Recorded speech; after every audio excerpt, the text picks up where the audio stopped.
We're looking at foam rollers. They're used in recovering muscles and therefore in assisting with injury prevention.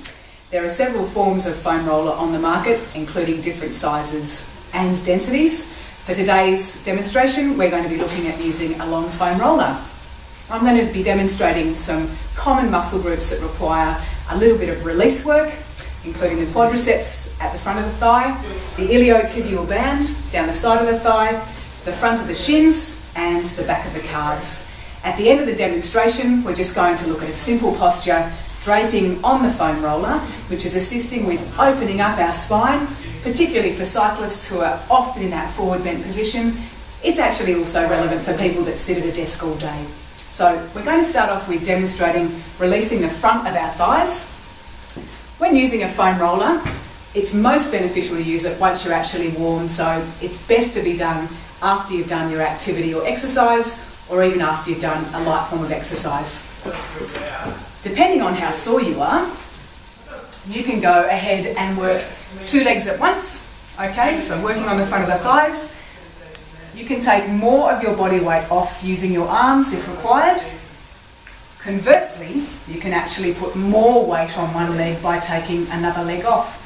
You can use that leg to assist with moving you forwards and backwards. You can work the muscle when it's in a resting length or when it's actually on stretch. Generally, you work any one muscle area for up to a couple of minutes at a time, generally working nice and smoothly and slowly over that muscle group. So if we're working on the front of the thigh, the next graduated progression would be to work along the side of the thigh, the iliotibial band, or ITB, a really common structure in distance athletes, cyclists especially, for getting tight and causing problems that can occur either around the hip or the knee. So again, not a comfortable structure to work on, but you can take a lot of load off using your opposite leg, or once you've gotten a bit of practice, actually take the other leg off and work fully along the length from knee all the way to hip in nice smooth motions.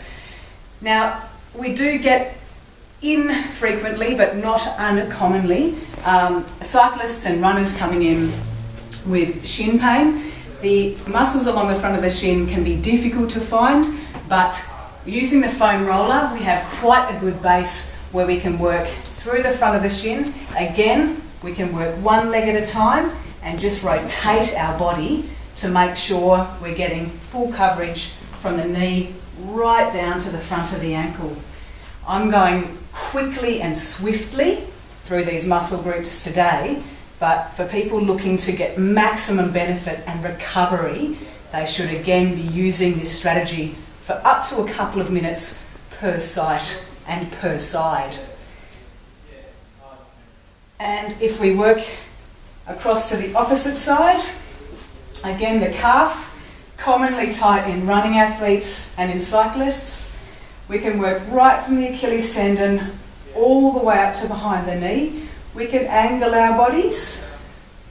Quite good for core work in terms of keeping yourself elevated. All about smooth, rhythmic strokes and control.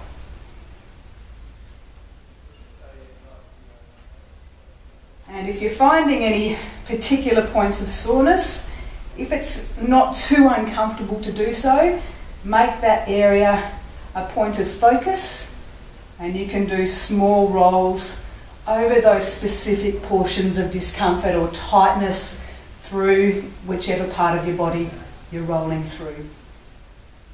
And once you've done the muscle groups which are affected, it can also be relevant for hamstrings, sometimes for working through the back.